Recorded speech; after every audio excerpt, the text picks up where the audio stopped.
Okay. Yeah, we're going through that whole problem issue that they had Monday night where it's trying to connect. It looks like we're connecting. I have a note at the top of my screen that says we're streaming live on YouTube now. Mine does too. Yeah, and it's showing up on my one.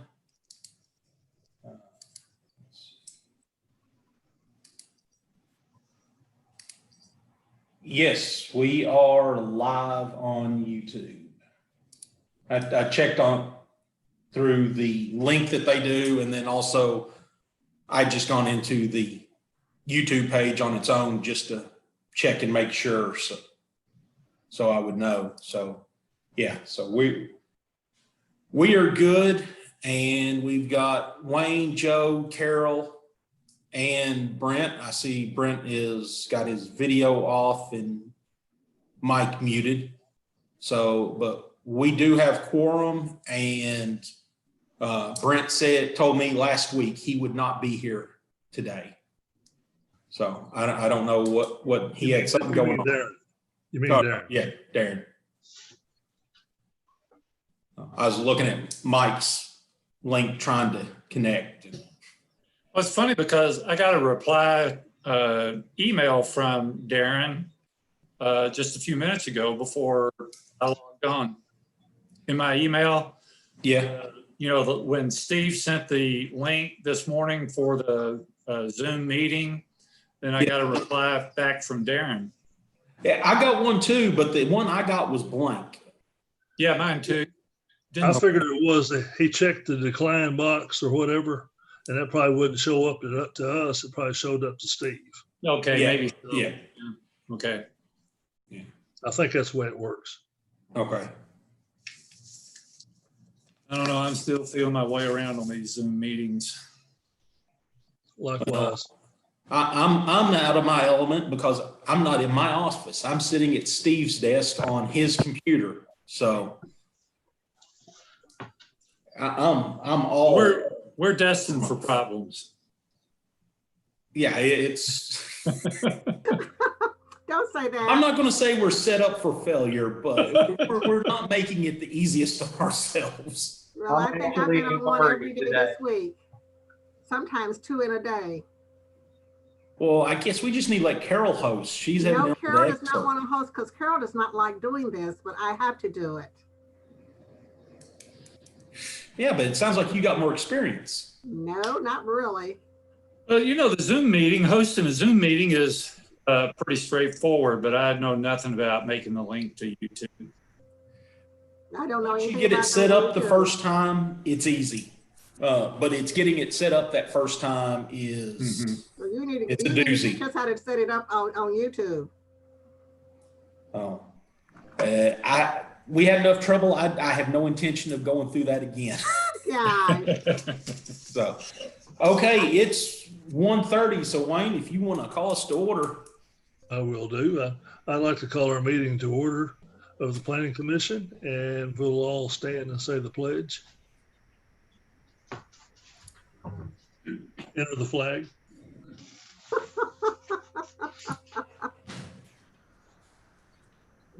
I pledge allegiance to the flag To the of flag the United States of America. and to the republic for which it stands, one nation, under God, indivisible, with liberty and justice for all. Okay, that didn't seem to show I got something going on here. Hold on. We still got the flag. We still got the flag. It's still waving at us. Okay.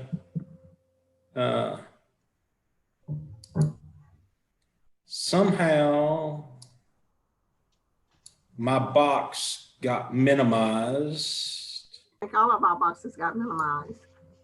I did too. Okay. And with it went away my controls. Let me go to Uh, the top corner and see. I got it back at the top corner on the right side. There's a little thing up there. If you click on it, it'll bring it back, I believe. Yeah, that's what I was. What did I do?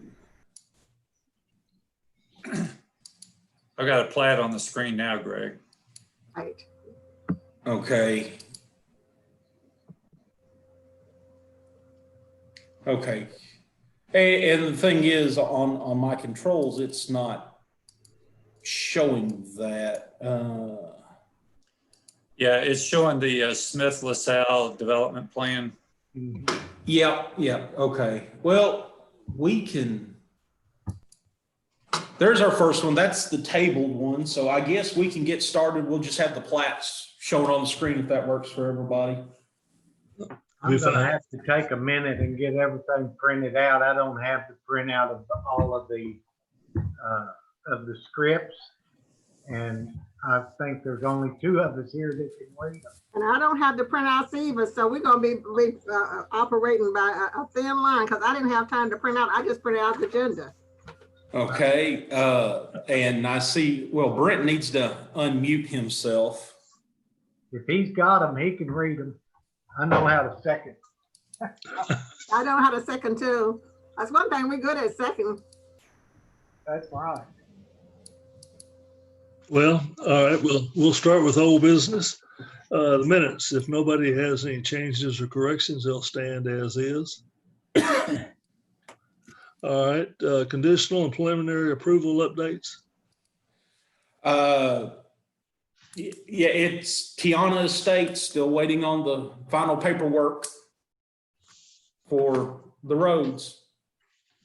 So, hey, I found my controls. Okay, we're good.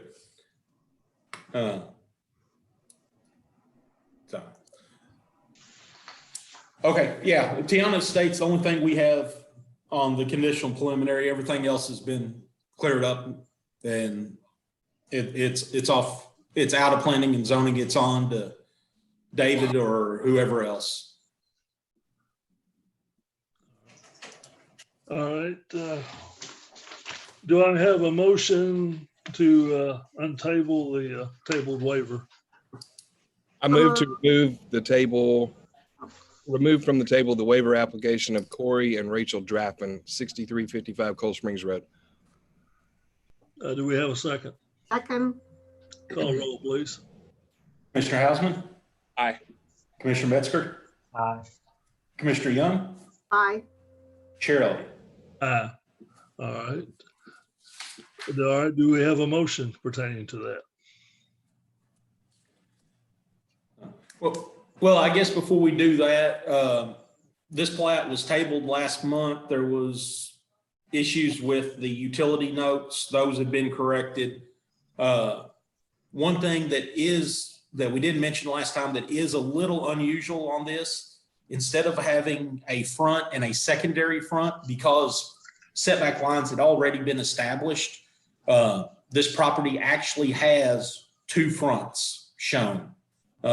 So the setback along Cold Springs and Gum Springs is 30 feet, where one of them could have been 20, but that 30 foot had already been previously established when it was 2 separate lots. So that's one reason why you see that, but everything with this is in order and acceptable.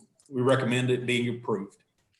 And Greg, my only question about that plat really had to do with the rear setback.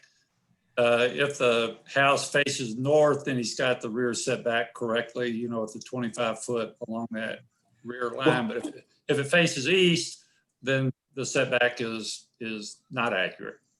Well, actually, we don't specify which way a house has to be oriented. So No, I know. get a little leeway with that, but I see what you're saying. But they do have their established setbacks, so that. Right. So. Yeah, it's a little tricky on that one.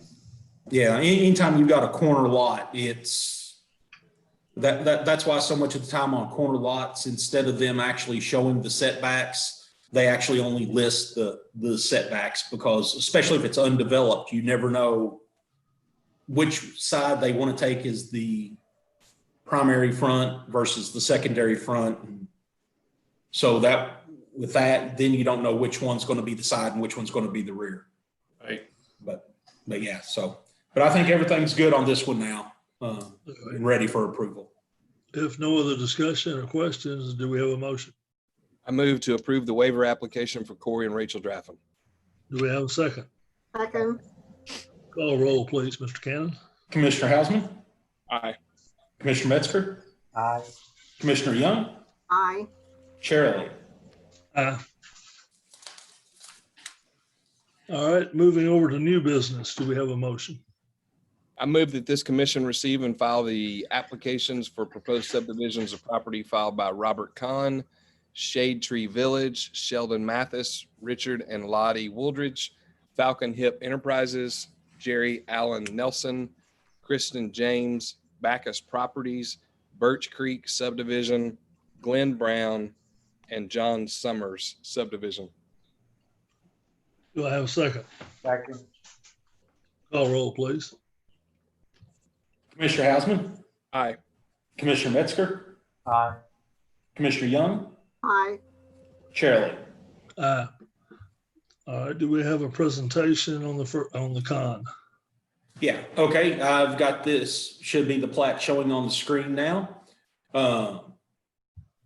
They're adding, there's a little triangle piece of ground that they're adding on the south side of the property, expanding their one lot, all lots. The cons lot's going to be about a little over 3.5 acres. The Luigs will end up with about 1.5 acres. So everything's in order and acceptable, and we recommend this plat be approved. All right. We're gonna vote them all at once, correct? Yeah, All right, I was making sure I was on the right. All right, do we have a presentation on the Shade Tree Village? okay. Shade Tree Village should be up on your screen now. This is out off of Old Husbands Road. It is zoned light industry, and townhouses and multifamily residence is permitted in a light industry zone. So these are permitted here. He's creating at this point, two townhouses, and he is leaving a green space between the two. There will be a homeowners association or so created that will handle how that green area is managed going forward once he's done with development out there. But everything's in order. We recommend this plat be approved.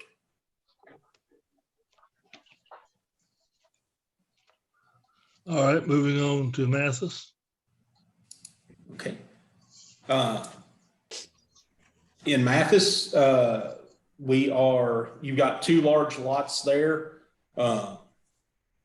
They are actually creating the new parcel 1 and abolishing that line. Let me actually blow this up a little bit so we see a little better. So the property line down the middle is being abolished. We're creating what's labeled the new parcel 2. There is an encroachment over the setback line for the shop on parcel 1.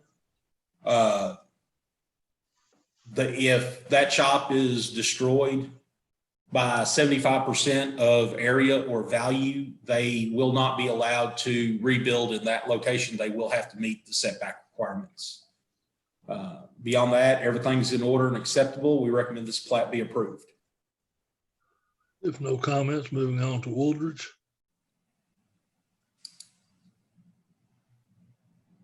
Okay, here on Woolridge, let me try to zoom in so we got a better view here. So, you've currently got 2 lots right there with the property line down the middle. They are wanting to abolish that interior lot line to have everything, the house and the barn on one track. The barn is considered an accessory structure, so it is fine. It does not violate any setbacks. So everything's in order and acceptable. Recommend this plat be approved. Moving on to Falconite Hip Enterprises.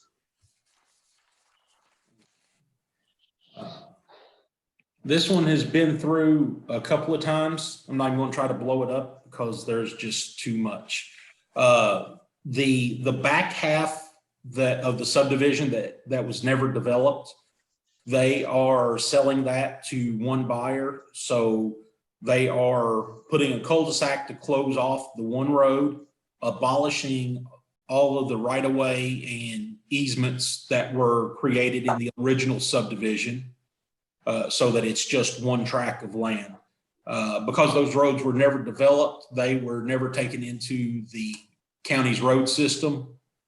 So anytime we have a situation like that, Randy, he can speak to this, that we never have an issue with somebody abolishing a road right away that was never. No, those roads were never bonded or have approved plans or anything. So it's didn't be any problem at all. Greg, I have a question. Yeah. I didn't notice that they were adding the cul-de-sac. Where is the road frontage for this piece of property now? For the new one being created, it is there on that cul-de-sac. Because Okay. it surrounds that cul-de-sac. Okay, Wasn't there some stormwater detention on that back end? There is, and it runs along that north property line, and then it runs Okay. kind of, you can see a ditch or easement running around the old cul-de-sac at the end, and then down along the south of that. And it does say that those drainage easements are staying in place. Okay. Yeah, because I remember that from when it came through the first time. That was the first thing I checked to make sure that wasn't being altered. So Very good. everything's in order. We recommend this be approved. Moving on to Nelson. Okay. This property y'all have seen before. It was actually the first one out there along New Holt, Hanson, and Olivet Church, where we dealt with that horseshoe shape that was showing as unzoned. This was the first one we handled. It's a commercial property. They are dividing it into two tracks. Each track, the track one is an acre. Track two is 1.215 acres. So everything is in order and acceptable. We recommend this be approved. All right, moving on to James. Okay.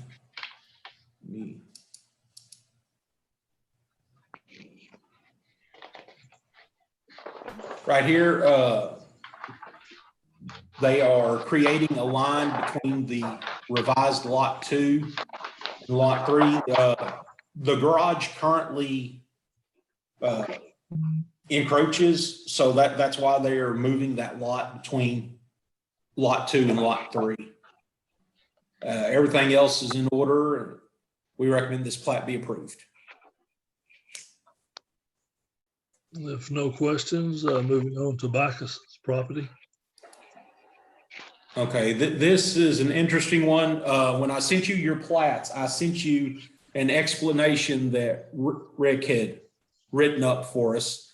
What we're doing on this one, we're abolishing the current property line at the north and expanding it northwardly to take in that lean-to and metal garage.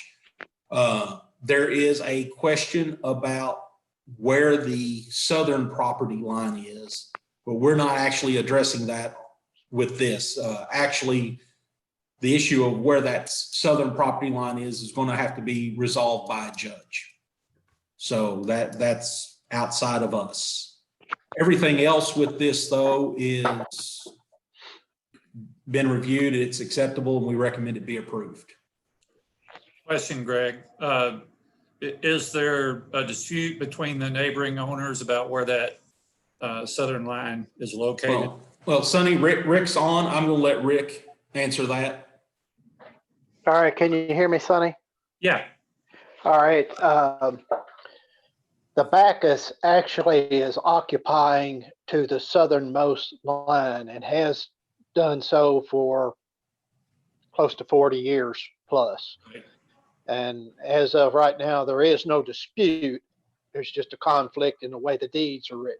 There's Right. there's overlap there. We got some adverse possession issues going on, so it's right.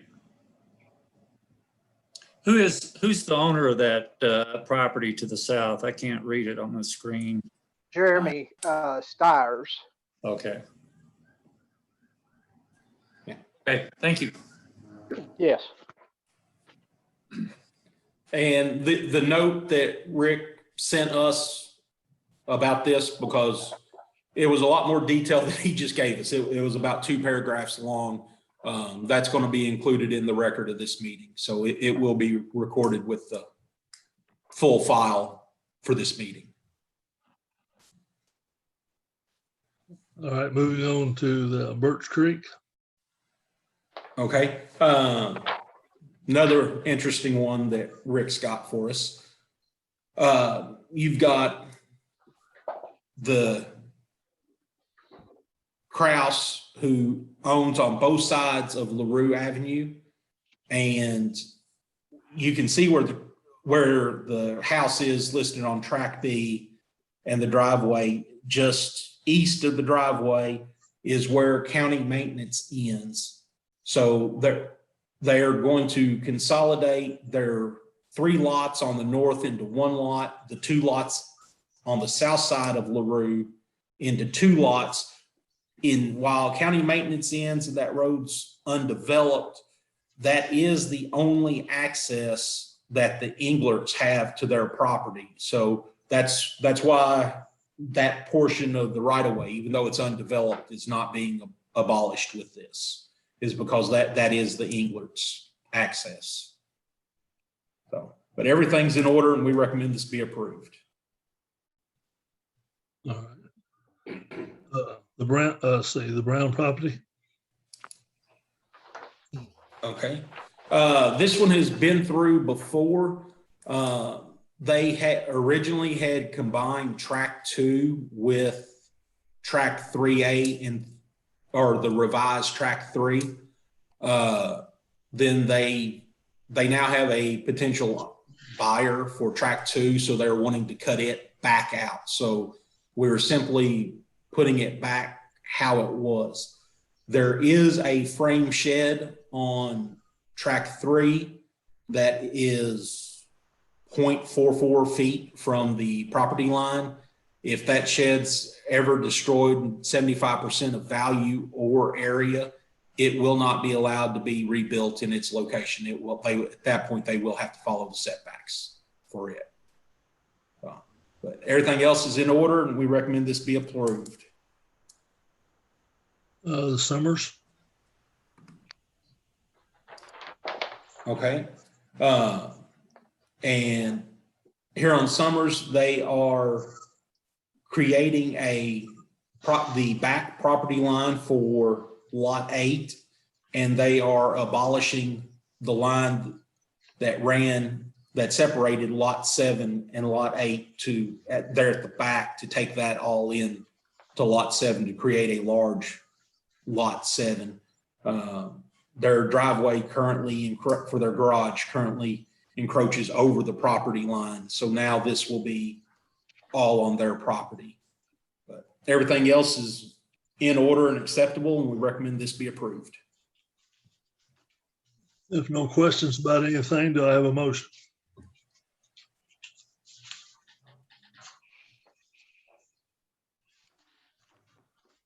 Move that the application of the plats be accepted.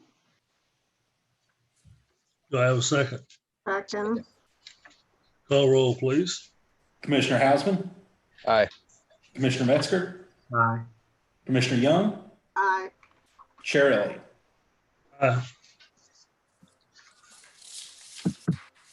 Greg, just a question. This plat, you had said that the hard copy that you have does show the setbacks on it.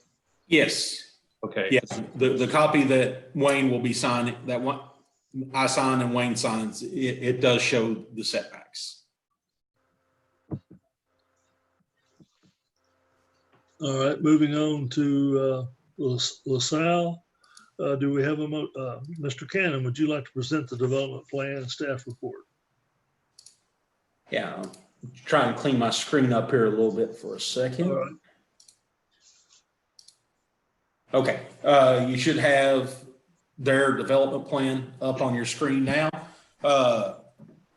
Smith LaSalle is an engineering service, and they came in and requested a zone change to make this property wholly commercial back in July of 2019, when we held a duly advertised and public hearing for this. You approved the zone change and their preliminary development plan. This is their final development plan now. Nothing's changed from the preliminary to the final. Everything's in order. They've got adequate parking. The stormwater appears to be in compliance. So we recommend that this final development plan be approved. Do I have a motion? I move to approve the development plan for Smith LaSalle located at 1031 John Purrier. Do I have a second? Second. Call roll, please. Commissioner Hausman, Aye. Commissioner Metzger, Aye. Commissioner Young, Aye. Chair Elliott. Aye. All right, let's see, public hearings, I see none. Public comment, would anyone like to make a comment? Mr. Chairman, I would, if I can have just about 2 minutes. Go ahead. Thank you. I just wanted to report to the full planning commission and anybody else that's on the meeting that I attended the meeting of the McCracken County Fiscal Court. I guess that was 2 nights ago.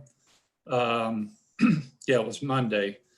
And I had been invited to attend the meeting to share my comments and concerns about the proposed amendment to section 74 of the zoning ordinance that relates to amendments of the zoning ordinance and also to development plans. So I went to the meeting. Well, I didn't go. I sat right here and attended the meeting on Zoom and presented my comments to the fiscal court, answered some questions. As you know, I had several objections and reservations about what was proposed. And so they listened to my comments. And at the end of the meeting, they didn't take any action on it one way or the other. But what they did was they passed it over for a month to their meeting in July. And so I think it's going to be back on the fiscal court agenda for July 27. And in the interim, I am supposed to meet with Steve Doolittle. I'm sure Greg will probably be in the meeting. Maybe Steve Irwin. I don't know who will be involved in the meeting to try to come up with a different proposal that meets my satisfaction, that I can report back to the fiscal court, and one that would be acceptable to them. One question that I have that just really didn't occur to me until this morning is whether or not we can really proceed in that fashion, because amendments are supposed to originate with the Planning Commission, and you all are supposed to conduct a hearing on any amendment of the zoning ordinance prior to its consideration by the fiscal court. So I don't know if that timetable is really going to work for us or not. It might be that we have to actually bring that back for a public hearing next month to the to the Planning Commission before we submit it to the fiscal court. I'll probably talk to Sam Clymer about it, see what his thoughts are, because right now it's on the agenda for the fiscal court to meet and consider it on July 27th. Well, actually, KRS 100 doesn't require it to originate with the Planning Commission, just that the Planning Commission it has it presented to them. Well, yeah, Planning Commission has to have a public hearing. Yeah. And, you know, we had a public hearing before, nobody showed up. So my guess is next public hearing, nobody will show up. Yeah. But I still think that since we're rewriting the ordinance and we're not really just going to be tweaking one that's been presented, I really think that it's going to be a totally different amendment that we're looking at and we're considering. And I feel like we probably need to have another public hearing. Well, I think we can probably address that when me, you, and Steve Irvin and Steve Doolittle meet. Okay. See what comes out of that meeting. Yeah. Okay. But I would also go on to point out that Wayne also was in attendance at a meeting for part of it. He had to leave early for another commitment that he had, but he had mentioned prior to the meeting, he had mentioned to Steve Doolittle the concern that you all had expressed about wanting to have the opportunity for public comment periods on development plans. And I reiterated that because I know that you all felt pretty strongly about that when it was discussed, when we had that discussion some time back. And so, you know, that was something that certainly the fiscal court is now aware of. And thank you. That's all I have. If anybody has any questions, I'll be happy to answer any questions. All right, I watched the YouTube meeting for the part of the meeting I missed, and I saw Sonny's statement. There was implied at one time that there have been delays in development of McCracken County due to the Planning Commission. And Sonny spoke up and defended us very well. But I think we all feel that, well, if there's ever a need for a special meeting, at least 3 of us will get together before our scheduled time to ensure that the developers can work quickly. You know, we've always, to my opinion, expressed that desire. And Sonny answered and spoke up for us very well there. I thank you for that, Sonny. Well, I think there's some inherent delay built in just through the whole process of anytime somebody wants to engage in development. And unfortunately, you know, with the Planning Commission only meeting once a month, it takes a little while sometimes before things to roll around and make its way onto the agenda for the Planning Commission meeting. But, you know, in my experience in the 5 years that I've been doing this, there have been very few instances where the Planning Commission has considered something and has not been able to take immediate action, either up or down.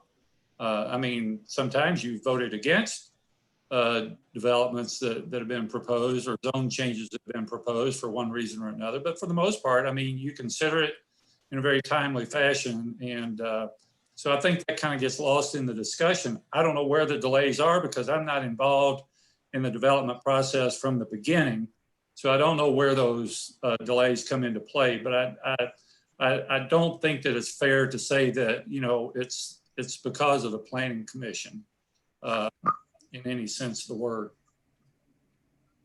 Would any of the surveyors in attendance today care to comment on that? Rick's always got a comment about something. Rick? I don't have any comments on the development plans. I can't say that we've really experienced much of any unnecessary delays on development plans, you know, for its review and approvals. We haven't seen that. We just have to meet the time frame to have the plats submitted to get on the agenda.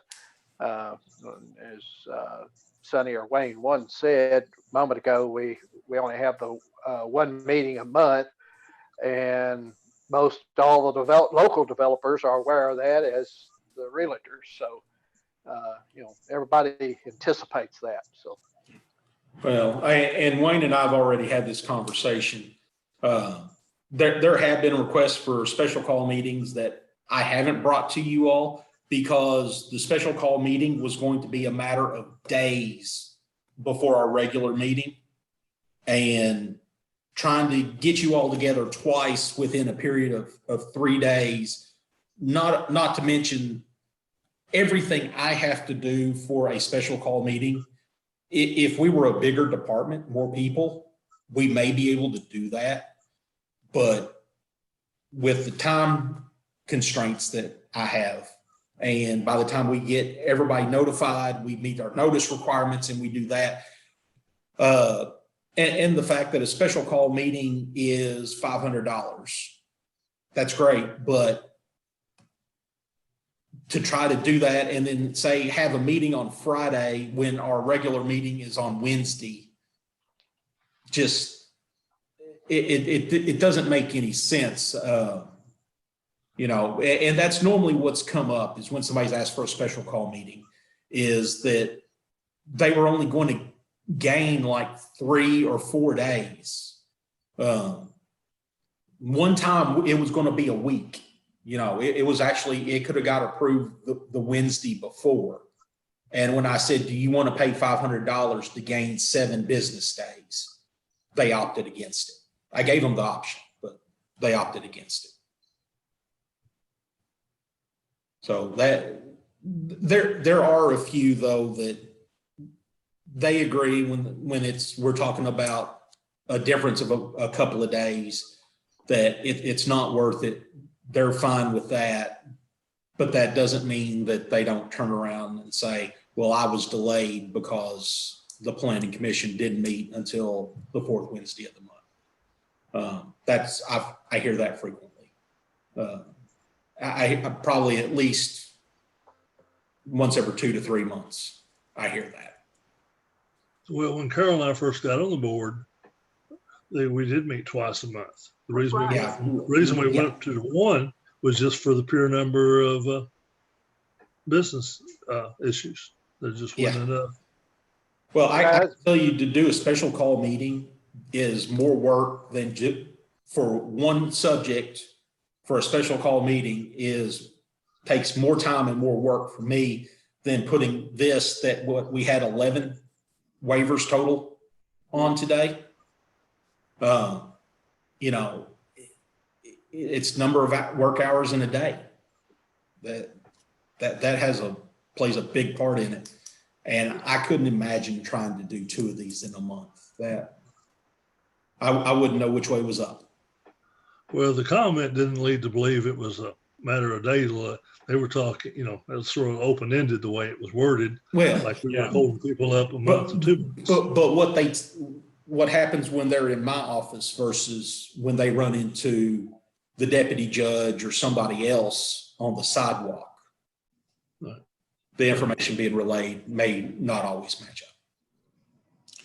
Yeah, and or details left out.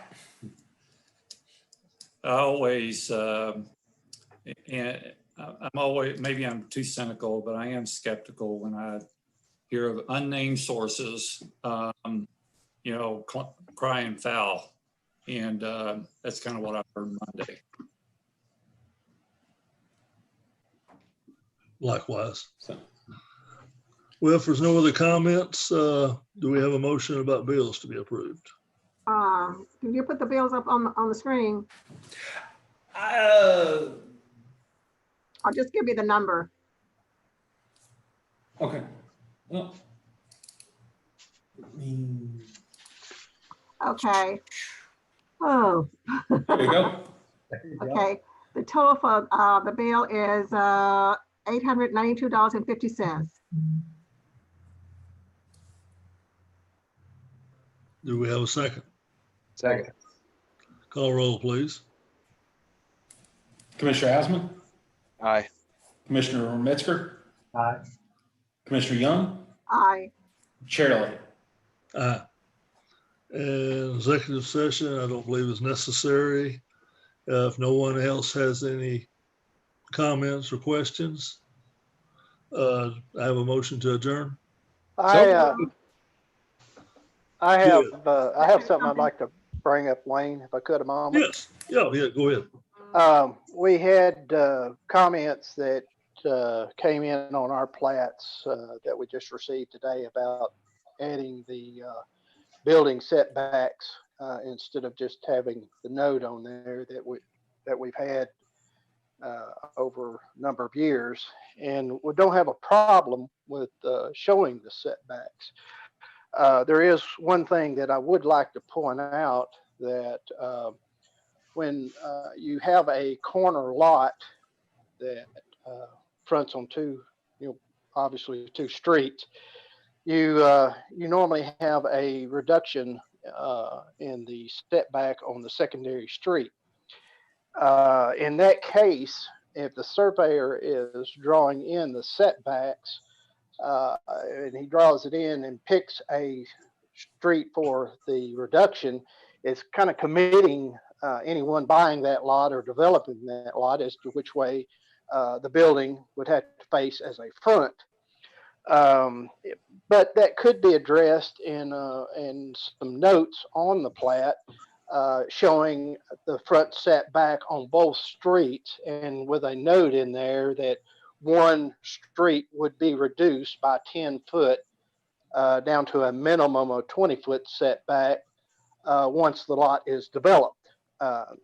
It could be, I think, addressed in that way, so there would be no violations going forward. And I have no problems with any of that. But what I would like to address is the comments that we got. We received those today. It's just not a very timely fashion to try to make revisions to these plats the day of the meeting or even the day before, because it takes quite a bit of time to obtain the signatures, especially in one case, one of our properties, it had numerous signatures on there for abolishing public utility easements.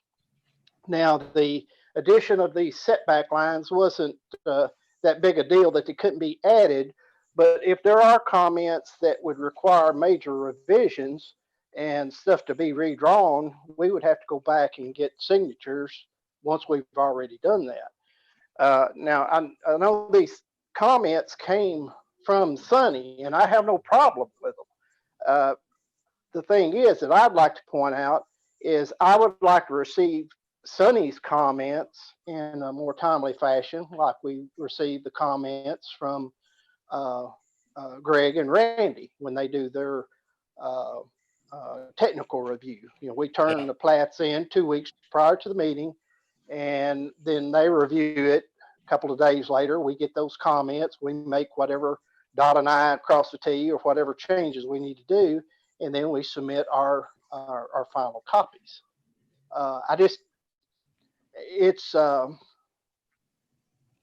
It's just kind of a breakdown here in getting the necessary comments to the surveyors in a timely fashion. It is, Rick, and that's all on me. Nobody else. I mean, that was not Greg's delay. That was my delay. I did not get my comments to him until late yesterday afternoon. And I've been working on a matter in the Kentucky Supreme Court, had to have a response due. That consumed just about all of my time. And I got the information, I got the packet, when I normally do. Unfortunately, I just didn't have a block of time that I could sit down, because it takes me a little while to walk through, and especially having 11 plats this month, it took me a block of time to walk through all of those plats, and I just didn't have that block of time until yesterday when I could do that. So that's, and I apologize. I know it came as a surprise to you. And I'll do better in the future. I usually do. I mean, I usually get these on Thursday, the week before the meeting, and I have time, usually if I don't get to it on Thursday or Friday, at least over the weekend, I can get through it and have my comments ready by Monday. And I just couldn't get there. So that's on me. Yeah, Well, yeah, I understand. And, and I'm not trying to throw blame at any one person. I'm just saying that the timing is just not conducive to making changes and getting signatures if it's delayed in getting those comments. And like you was talking about, if you got the comments out to us on Monday and the meeting's on Wednesday, that's still a very short window to get signatures, especially if you've got an out of town owner where you've got to overnight it. They've got to get it signed, notarized and back to us by meeting date. One of my plats, the owner is in a nursing home.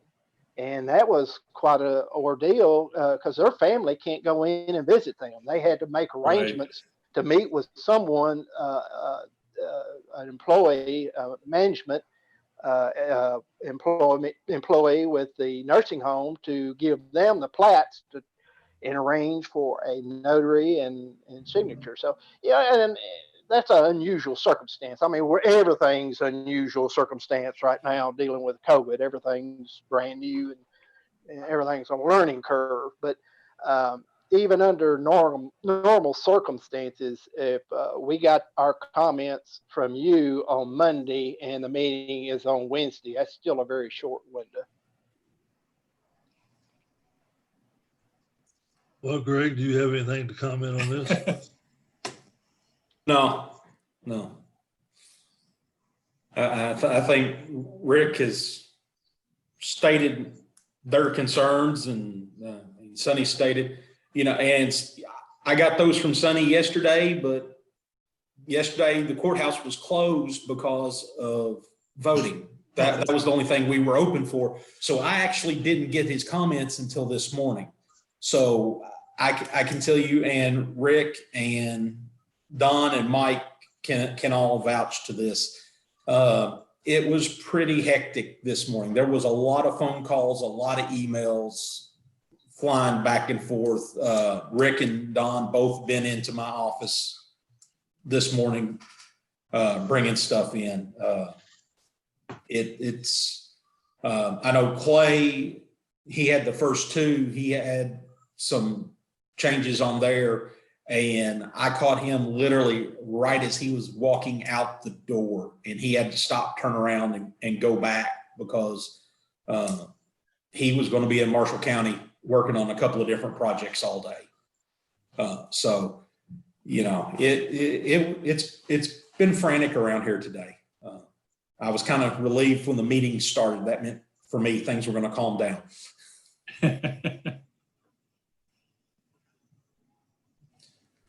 Well, I thank you for your comments, Rick. I always I think I speak for the whole board here. We always like to hear any possible issues or possible solutions. It sounds like, Mr. Chairman, it sounds like Rick's just saying that that Greg just needs to do better. Is that about how it went? I mean, that's what I wrote down in my book over here. Well, I thought it was Randy was dragging his feet. Well, I couldn't tell. Randy, Sonny, Greg. I just put Greg needs to do better. Go sell a ham. Well, I think if the plats got to Sonny a little sooner, if he's given the opportunity to review them at an earlier time date, that would be a big help to the surveyors. Because I'm going to speak for all the surveyors out there now, because I know what it's like having dealt with this for 30 plus years, tracking down these signatures. And if you've got multiple owners, it is very time consuming. And If you have to do it twice, it's just a real pain. Rick, what would be the ideal timeframe? I'll just throw this out as a possibility. And Greg, just something to think about. When you get the plats, after you receive all the plats, since I'm looking at them now digitally anyway, and I don't have to have the printed one, would it be possible to just go ahead and forward those to me by email, even before you've got the meeting packet together, or not? Some of them I could. The problem is a lot of times I don't, the deadline is 3:00 at Wednesday, the week before the meeting. Right. And there's a lot of times that I don't receive them until close to deadline. Well, yeah, we're only cutting off 24 hours. I mean, if you send them to me on Wednesday, I normally get them from you on Thursday anyway. Yeah. Now, Rick, I will tell you, they come in Wednesday, 2 weeks prior to the meeting. Randy and I review them that Thursday. I get my notes to Rick, and more often than not, by the following Monday, I've got them. If not, the day of or the day after, I call him with any notes. So it just depends on the surveyors and when they're able to get them done. I got some in this time around. They were right at the deadline. Yeah. And Rick, I appreciate your comment too about putting the note on there when you got a piece of property at an intersection. We even had that. Well, it wasn't really an intersection today. That property is just really in a curve because it's bounded on both sides by Cold Springs Road, and so that was a little different kind of situation too, because you didn't really have a main road and a subsidiary road that we were dealing with on that one. But I like the idea of putting the note on there because you don't always know how they're going to put their development on that piece of property.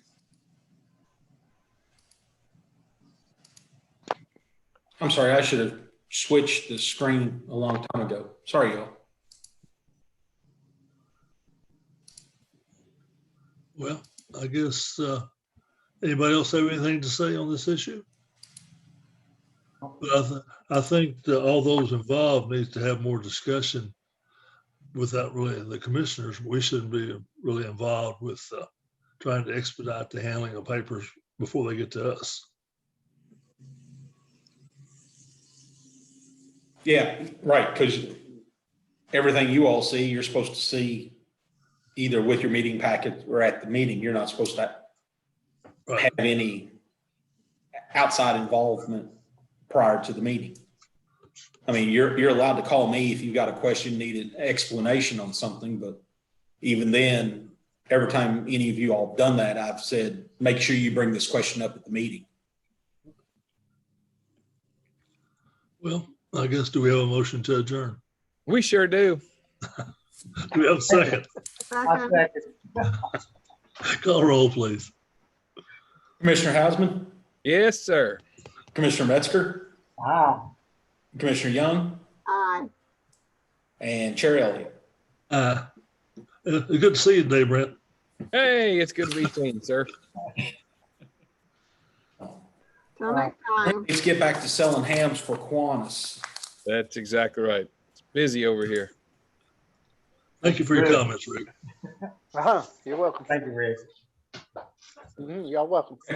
Y'all have a good day. All Thank right. you. Everyone be safe. Bye, everybody. Bye-bye.